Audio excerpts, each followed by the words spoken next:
because we keep our schedule now.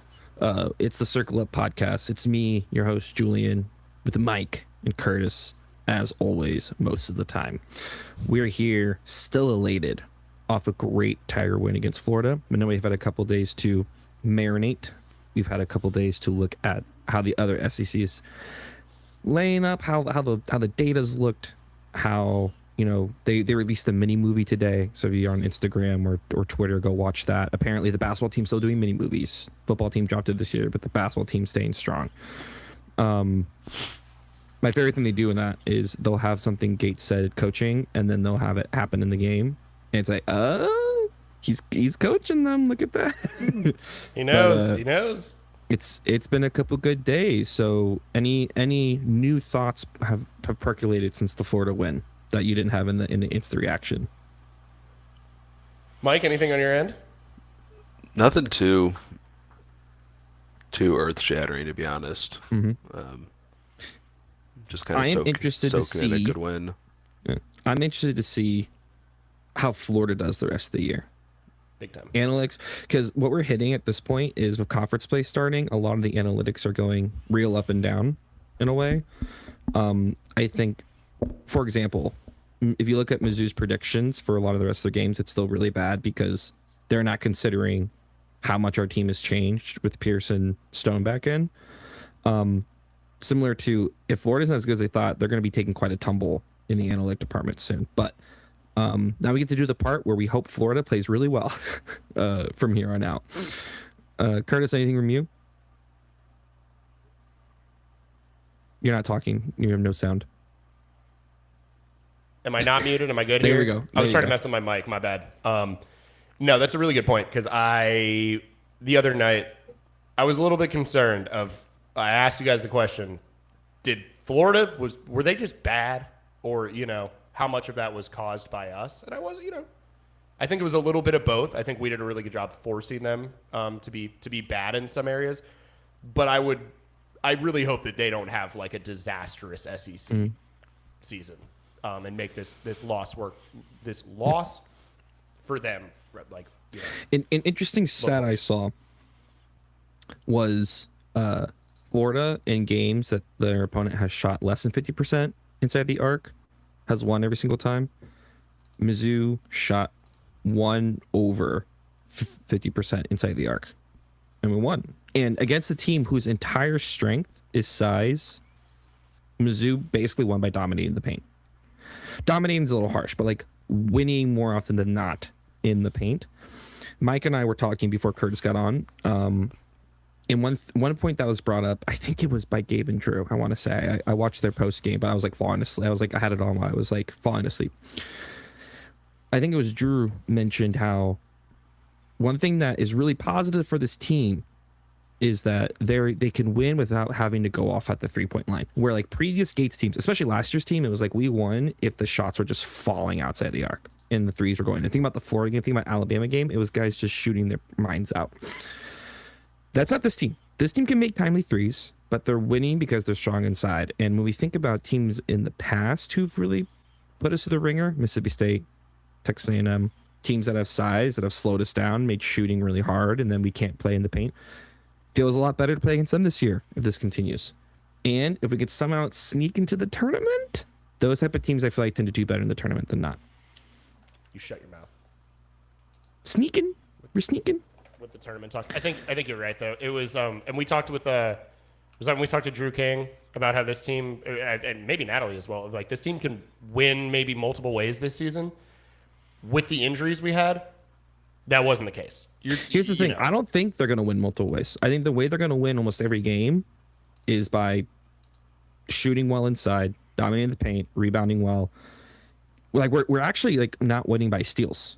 We're not getting a lot of steals. We're not getting a lot of runouts. We'll get a few, but it's like actually it's just playing really good offense when we come down the half court and just making it really hard for the opponent to do anything inside. And our defensive numbers are still not great. I'm interested to see if those improve because it feels like the team is getting better. Like I feel like the defense against Florida was amazing. And can that continue? Or do we just face teams that have good shooters and then it all falls apart again? There's a lot of what ifs in the air, but at least there's hope where before this game that didn't really feel like there was any hope. I'll take the hope, man. So the first episode, our big two topics today are going to be Kentucky preview and then talking about in abstract what would it take to get the tourney. I know it's a lot to say after what we've seen this team go through to get to the tourney, but I mean that's the goal every year, right? So, Mike, we're going to kick over to you, who threw together a quick little what to know about this matchup. Mike, you want to take the lead on this? Yes, sir. Let me Yes, sir. bring in Brett, our tech guy, real quick. Hold, Now he's please. Smoking a joint outside again. Also, everyone who's mentioned, Mike is on his third mic. Microphone. Yeah. This one a wired Hey. headset, and it's looking good. Very consistent sound quality. Hey, I guess I got some flack for sitting in my living room while my wife was nursing my newborn child. So No, I thought you sounded great last time. It was just the Blair Witch Project of it all. When you were walking around and it was cutting in and out. You know, we were hearing some screams. I can't sit still sometimes. So for those who aren't paying attention, big picture first, Mike, before you get into some of the stats. Oh yeah, hold on. What is Kentucky's record and who have they lost to? Hold on 1 second. Let's backtrack. I wanted to highlight the efficiencies for the Mizzou Florida game. Okay. Okay. Florida on the left, Mizzou on the right. We briefly talked about this. Just interesting patterns when Florida plays good to decent competition, and you see a very similar like offensive efficiency of like George Mason's is, decent, not great, but not bad. UConn, Duke, they lit up Providence, TCU, all hovering in like the 100 to 110s, and then defense, some of their worst performances again follows that very similar structure. So defensive efficiency, you want a lower number, right? yeah, Okay. it's points per 100 Okay. possessions. That's where the colors come in handy. Yeah. Not mine, Evan Mia's. And then Mizzou, obviously we know that we lit up the deaf, dumb, and blind schools. And For those of you who are visual, Missouri's offensive efficiency against Illinois and Kansas, or not visual but audio. Missouri's offensive efficiency against Illinois and Kansas were in the 80s. That's awful. That's a completely really bad number. For example, against South Carolina State, our best offensive efficiency of the year, we were 141 points per 100 possessions. Against Florida, Missouri's was 110 points per 100 possessions. Not amazing, not great, but enough to beat. yeah, decent. Florida. Decent number. I just thought I was just digging through that today. I thought that was interesting when I saw kind of a pattern with Florida. So yeah, we'll see where they end up as they start. But the there. defensive efficiency was 105. So like, I didn't see this. Did Missouri have more possessions or Florida? Because that would suggest that Missouri had less possessions, but were better per possession. Yeah, I need to look. I need to find. If anybody out there, feel free to drop it in the comments, or if you know me, shoot me a text of like Any finding nerds out there? like how many possessions are actually. I mean, you can reverse engineer this, but just like an actual number of possessions. But anywho, I'll digress on that. So yeah, we'll skip ahead to where are The we going Kentucky? here, Michael? Yeah. So yeah, Kentucky's season outlook so far. Some justifiable losses. Louisville's good. Michigan State's good. Kentucky's UNC, lost 5 times. Yeah, they got Fairly similar to Florida. 4 or 5 losses, but all good. Yeah, they got shellacked against Gonzaga. If we're using KenPom rankings, all of their losses, their worst loss was in North Carolina at 29, Michigan 15, Louisville 12, Gonzaga 5, Alabama 13. Their best win was against number 25 St. John, who then later lost to Providence. So who knows if St. John's going to stay in the 20s for very long. But the point being is, when it's really come to high level competition, Kentucky has struggled and has fallen off. Offensively, they seem to still score. I don't know. Against Michigan State, they scored 66. Against North Carolina, they scored 64. Yet, the rankings say their defense is the best thing about them, as opposed to their offense. Interesting enough. If you're curious, their preseason rank in KenPom was 4, but they currently sit at 24, while Missouri still sits at 60. Yeah, I think we were in like the 30s, so you're going to see that ebb and flow. Kind of talked about that a few weeks ago. This is Kentucky's most recent. Who they played 2 nights ago Saturday. They played Bama, lost by 15.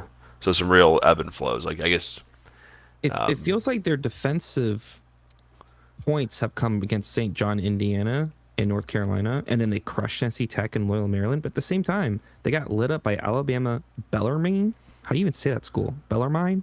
Bellarmine. And Michigan State. Michigan State's a good school, but like, I don't know. It feels like they're very Jekyll Hyde.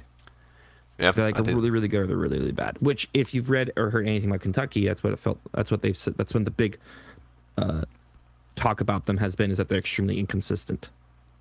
It's been that way since, they were kind of the pioneers of the one and done, right? So early in the season, basically like through non-con, they're used to like figuring it out. And I know that they lost a lot. I think correct me if I'm wrong, number I have is they returned 30% of their minutes from last season.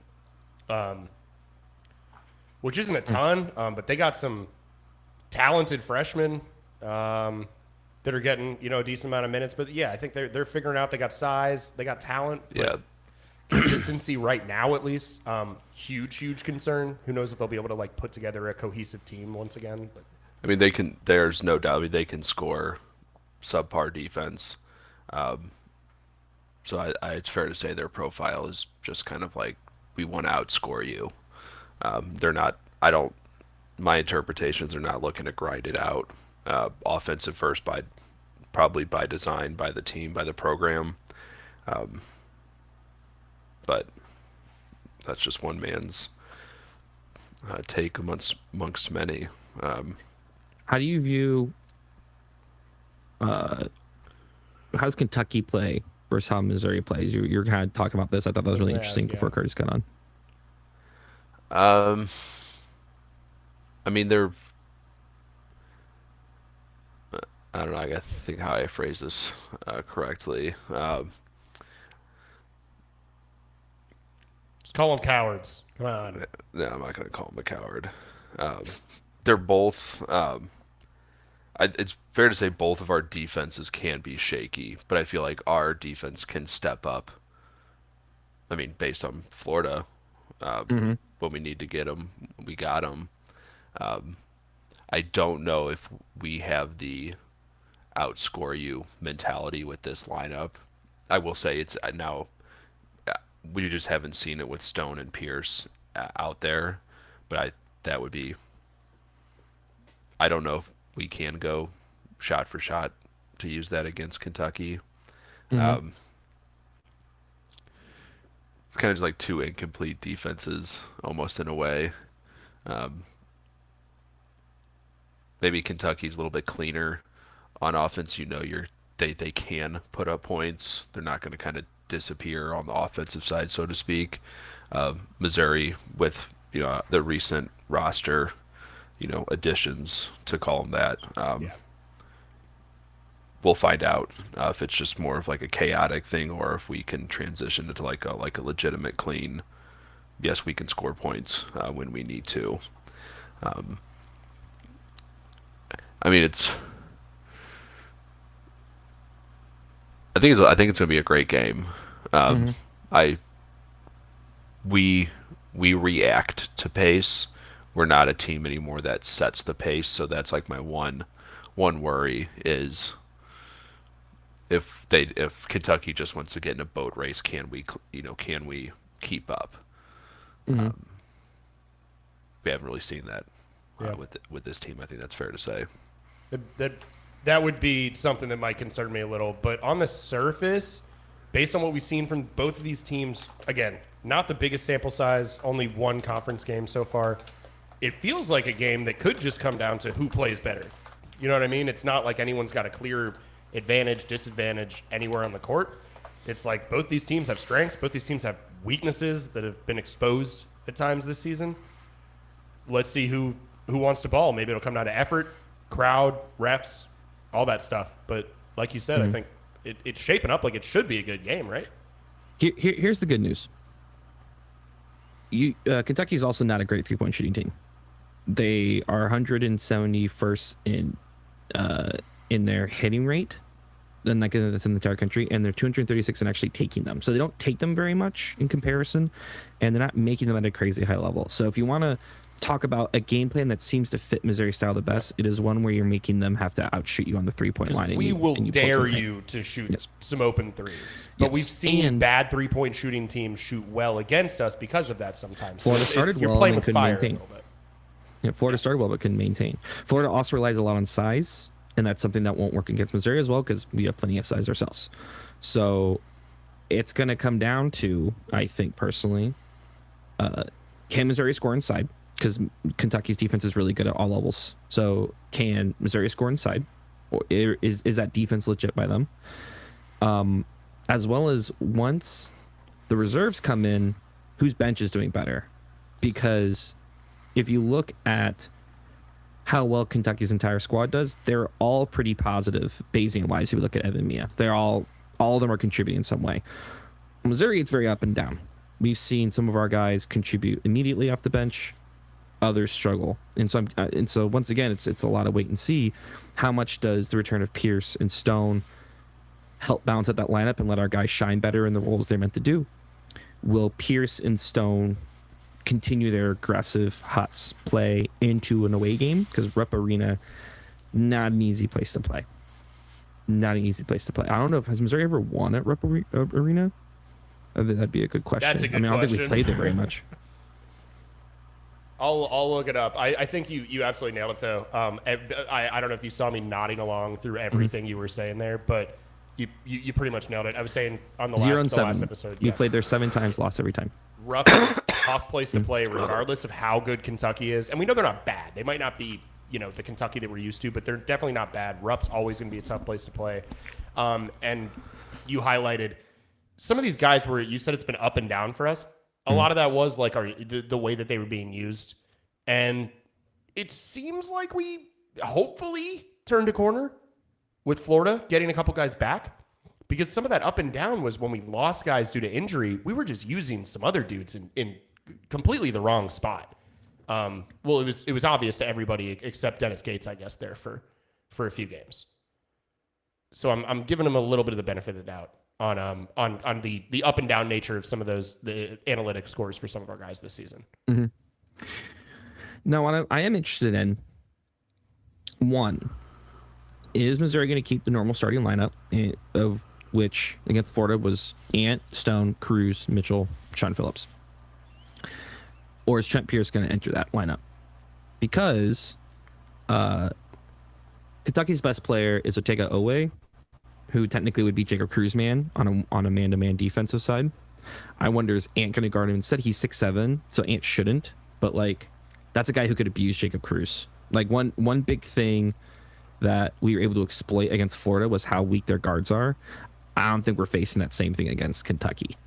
So are Cruz, Stone, and Ant able to still be successful? Can Sean Phillips not get in foul trouble? Because Kentucky has multiple bigs they can throw in there. I mean, they have Jayton Quintons coming in off the bench. So it's to me this screams like what's the advantage we can carve out against their guards? And I think it's going to come down to team play, because whenever Kentucky's really struggled, the talk has always been they're not playing as a team. They're not playing well together. Are we going to be the more cohesive unit? Mike, any other stats you want to show us? Yes, sir. Sorry, I was in a little bit of a coughing fit there. Those Japanese unfiltered cigarettes just get you over time. Trust me.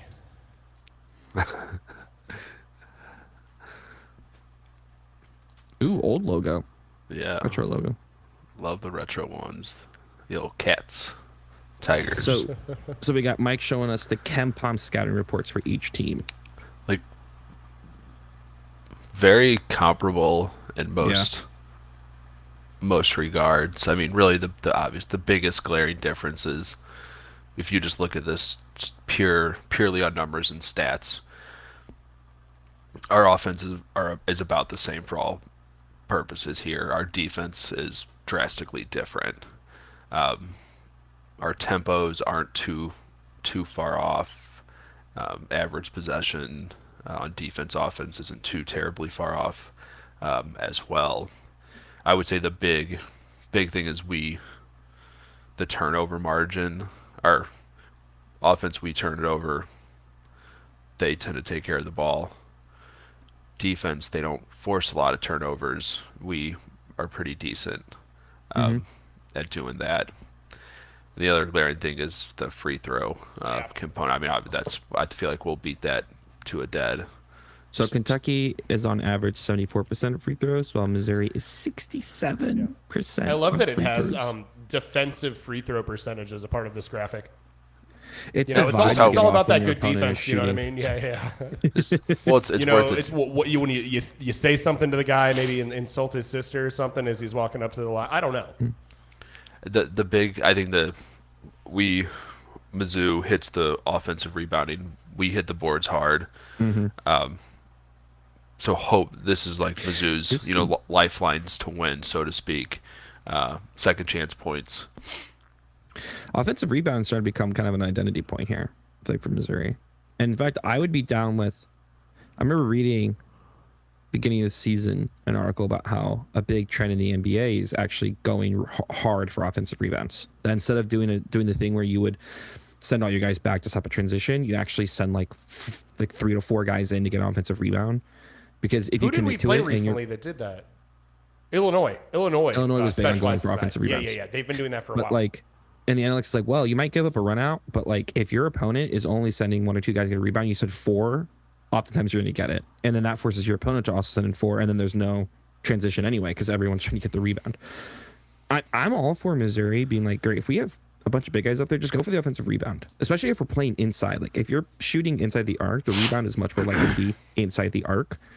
I mean, how many times against Florida did guys miss the first, second shot, got the rebound, and either pull a foul or get the third one up? So I think it's the best way to use the size. Like force a fight in the middle. It's also going to be interesting how the refs call the game, because it feels like a lot of games this season so far, the first half has been pretty loose, and then something happens and the refs go, we got to tighten it up, and then the second half's kind of in foul the fest. Florida game. I said we were going to get 1 million fouls, and they called 5 on us in the first 5 minutes. And But then here's the before you thing. knew it was 7. They evened it out, but Once they hit that foul in Mizzou, I was thinking Kentucky's going to get like 7 free throws, and I'd rather them, like 7 fouls. I'd rather they get them on the back side of the second half than the front side of the second half. And then Kentucky got called for like 8 fouls, like very quickly. Florida? So You mean her? sorry, Florida. Yeah, Florida. Yeah, I'm yeah, manifesting. I'm manifesting. Yeah. But that Yeah, I think you're right. I like our offensive rebounding. I'm still a little bit concerned about our defensive rebounding, especially we've switched to that zone a lot, and it's led to. We've been losing our minds. It's happened a lot in the last like 3 years trying to get defensive rebounds when we just have guys standing around, and then you're susceptible to balls bouncing. We saw somebody have a sick like 2-handed putback dunk for Florida. Because our guys are flat-footed when we move to that zone. It can be a nice change-up, but it also affects our ability to get defensive. I would not like rebounds. to stick with the zone for too long. Though, if Kentucky's struggling to shoot, the zone does make a lot of sense, unfortunately. But I think that's where defensive rebounding is going to be important. But what they did well against Florida, which I think is key, is against Florida. So at the end of the game, I looked at the box screen. I noticed Mark didn't get any rebounds. So I went, that's bad. And then I watched. I actually read the transcript of Dennis Gates' press conference. He talked about how Mark didn't get any defensive rebounds because he got a few offensive. He got no defensive. He said Mark did his job in the game, which was to hard box into the Florida player so a guard could get the rebound. And our guards got a lot of rebounds that game. Like I feel like Stone was getting half the rebounds like by himself. So to me, if you're gonna play the zone, whoever is the guard at the top of the zone has to be good about crashing and getting the rebound off one of the interior guys boxing. But you also have to be really good about, I think how the zone you get rebounded on a lot is you're zoning, the shot gets up and you turn, and instead of finding a guy, you leave an opening lane for a guard to just rush in. You're And that's how flat-footed, they and get the rebound on the they're zone. on the move. You know, Yeah, you got to turn and get your butt in somebody. You know what I mean? Yeah, that's what my dad always told me. That's what your Coach butt in Mike somebody. always tells. That's what he tells his guys.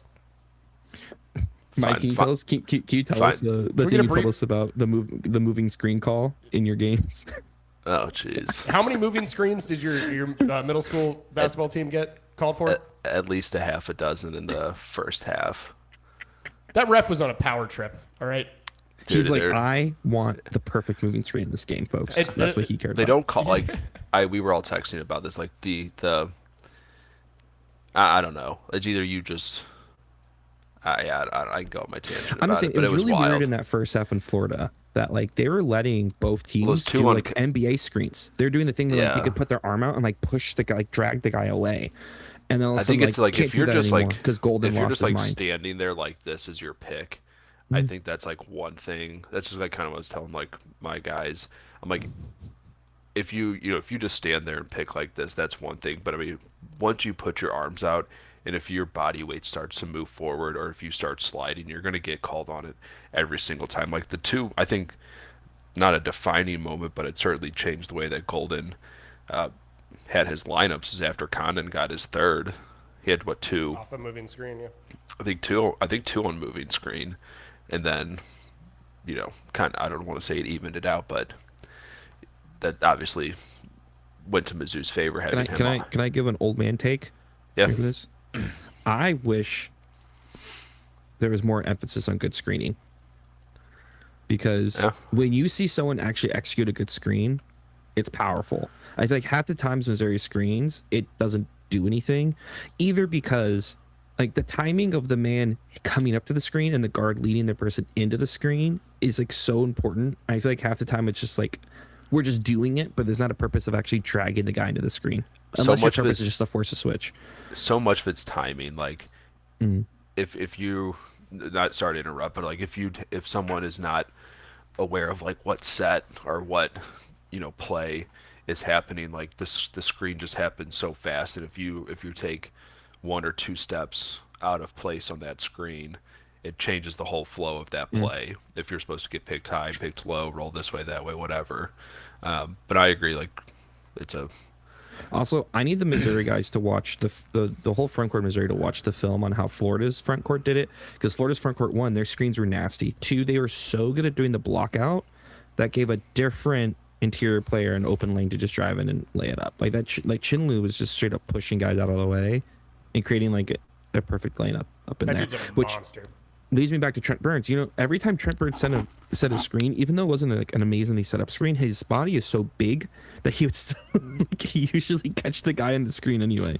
While Northweather doesn't have the same girth. You're right. Yes. Northweather's screens leave something to be desired. I'll say regarding screens, my only point regarding it, Mike knows a lot better than I do. Julian, these middle school reps wouldn't know a good screen if it hit him in the face. All right. So, what's the point in even learning the proper technique? Number two, I view screens in Missouri's offense. It's like a pitcher's pickoff move to me. Like you've got your A move where you're trying to get a guy, and you got your B move, your C move. The C move's just to throw over, keep him honest. I feel like a lot of our screens are like C moves. A lot of our screens are like, we're just, we're not really even trying to get anything out of this other than just keeping the defense honest, maybe letting us survey a little bit. And I'm not saying that that's a good thing. I'm just saying that's how I feel about them. Like we run too many of those worthless pickoff attempts, essentially. Unless the purpose is just they're always switching, so you're just doing a soft screen just to get the switch you want. If that's the case, yeah, sure. Yeah. Anyway, that leads us to an interesting point that I was messaging the guys about earlier, which from the Circle Up Missouri Twitter account, you should check us out on Twitter. Where during the games I will At get Circle Up Mizzou. Yeah, sometimes I get a little silly during the games. Matt Harris was talking about, so he basically gave his basic thoughts about what it would take to get back on the bubble, and I straight asked him, I said, what do you think, SEC record do you think Missouri needs to get into the bubble, or firmly in the tournament? And he said, let me pull this up here. He said loosely probably 11-7. He said if you don't want to have to do some stuff in Nashville, so if you're 500 to 10 wins, you probably have to win a game or two in Nashville. Do we feel like that's possible? I guess is the question. 11-7, probably 11-7. Do I think 10-8 or 9-9 with a couple of maybe pull a huge upset in Nashville and we're hanging around the bubble? Sure. 11-7 feels like a stretch. Let's do a little gut check fun here, okay, Curtis? I know this is your favorite when I put you on the spot when you're not really prepared at all. Okay, here's the Missouri basketball schedule as it currently sits. Okay. Ignore the Illinois score. Kentucky. I'm not gonna ask you if we're gonna win or not. I'm gonna ask you what's the percentage chance you feel like we could win at Kentucky? Man, cop out, 50-50. I really do. I wanted to say higher, but I mean we're 0-7 at Rupp Arena, right? Like that's, and Missouri was not playing well until Florida. I was gonna say 45 to 50. 40, yeah. I was gonna say, okay. Now that I think about it, yeah, 40 to 40, somewhere between 40 and 50. I'm gonna say 50-50. If you're a betting I'm man, high on Russ right now. if you're a betting man out there or woman, or them, they're right now the analytics have not caught up to I think Missouri's change. I mean, maybe they're still right. Maybe Missouri hasn't really changed, but right now, I'm just saying, right now, all of them have a less losing at least by 8 to Kentucky, if not more. So if you want to bet a spread, I don't know. I think there's some opportunity there. But anyway, so. I would argue that the real value is on the money line there, but that's we can get into that later. This isn't a betting podcast yet. Missouri at Ole Miss. That's when you have to win. I think that's Even very if it's possible. on the road, I think we should win. I put that at 80%. You should win. I think a pretty heavy swing game here. Auburn at Missouri. Auburn's had some tough losses. They're a good team, but it's at home. We're back home. They're are they good? I think feel very up and down. Let me. They're a solid team, is what I meant by that. Like they're not a pushover. Like you. Yes, exactly. Also, sorry for my departure earlier. We've either got the worst case of ding-dong ditchers in the world, or our doorbell has been malfunctioning, and it's one of those long ones that plays a 10-second chime. Yeah. So I had to go and make sure that our house wasn't getting robbed by teenagers. Hasla has Auburn as the 28th best team, while Kempom has Auburn as the 34th best team. That's one I feel like you have to win if you hit that 11, right? Missouri at LSU. That's one you got to win. I feel like is winnable.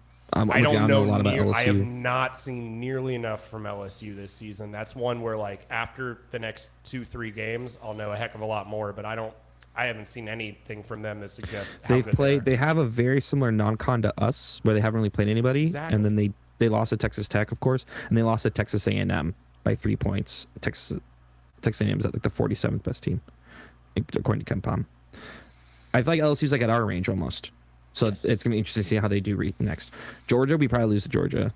Georgia is is that on the no, it's at home. So Georgia's what are we chalking this up right as? now. Are we trying to go like live through the schedule and see what our record would be?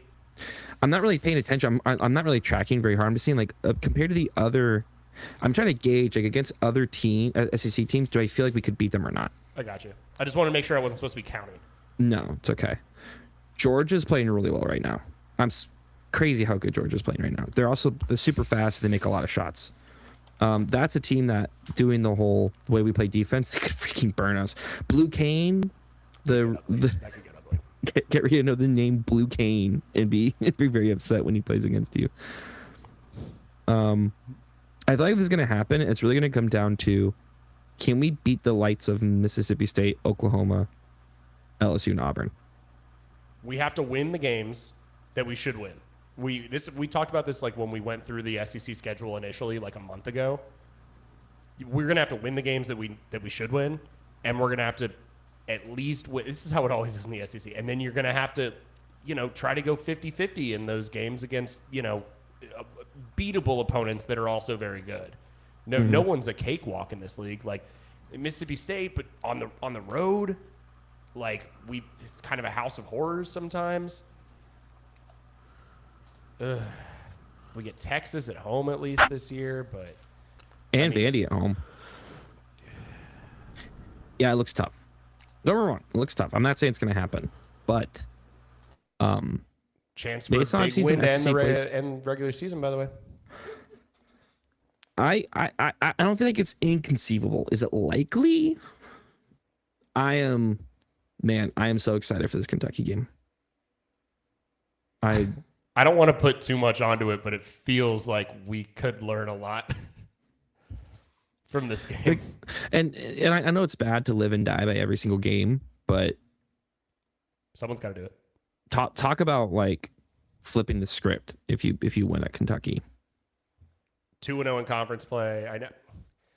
Yeah, it'd be huge. I got a lot of flack for it for, when we got blown up by Kansas, and it was like, okay, beat Illinois, maybe we get something going, and then we got blown up by Illinois, and I was like, okay, well, get a win to start conference play, who knows what happens. We did that. Yep. But now you got to keep it rolling, all right? Because if you get blown out by Kentucky, that would be, not so good. Julian, I know you've only got a few minutes here. I have to ask you on the spot real quick. Best name on the Kentucky roster? They have some Because good we're ones. legally obligated to do it, or the sponsors are gonna be on my ass. Let me pull up their They got their some good squad ones. here. Some squad. One, their best player might actually have their best name. Otega Uwe. Yeah, it was a good one. I'm pivoting. I think Malachi Moreno's the best name. It's not wild, but It's not flashy. it is. But it is, man, it's a good name. It So we flows. I love the alliteration. For point guard, we have Denzel Aberdeen. That's like a great point guard Also name. good. Jaland Lowe and Jasper Johnson. Wasn't Jasper Johnson a really highly rated recruit, and he's their third string point guard? I don't remember. Colin Chandler, Denzel Aberdeen. Oh wait, that's him same switching guy, over yeah. to point guard. Otega Uwe, Cam Otega Williams, Uwe, yeah. Trent Noah's Ark, Colin Chandler, Mohammed. How do you think you say his last name? Oh, I almost looked it up earlier, and then I was like, oh, I'm sure I'll find out. I heard it. Yeah, I'm sure I've heard it before. Don't let Andreas Jelovic get in the game, or else he's going to burn us. That I know was the for a other fact. thing about the roster that I was going to bring up is I don't know if you guys noticed that they've got a guy from Croatia, I believe. Yes, from Zagreb, right from the heartland. So, Dude, talk about the watch fall out of for him. Jaden Quittens.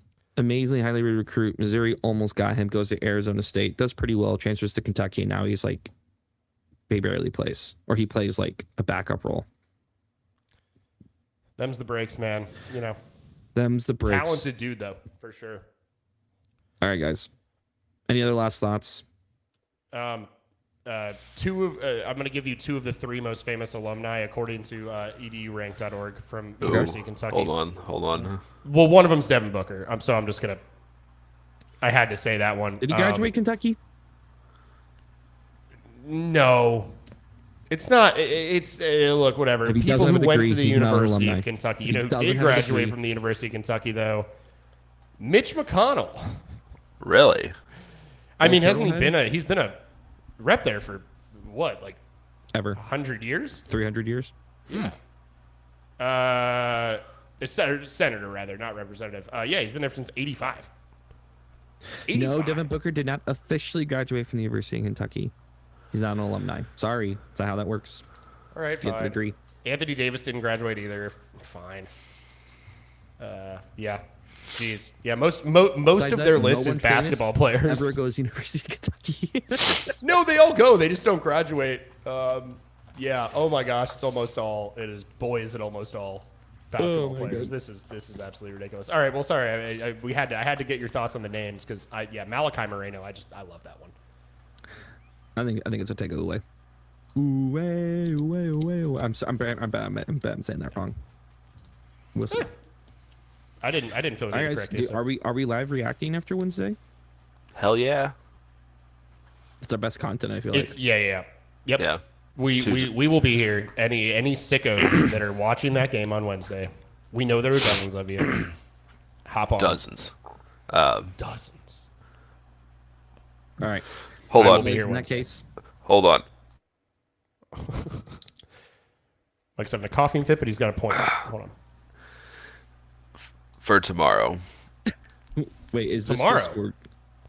just in general, I'm going to say go bet the Bulldogs against the Gators tomorrow right now at 10.5. Just do it. Okay. Take them plus 350 on the money line. Sick them. Woof, woof, woof. Wait, they have Georgia down 10? 10.5. Fucking taken now. I thought you meant Mississippi State. I was like, well, that makes sense.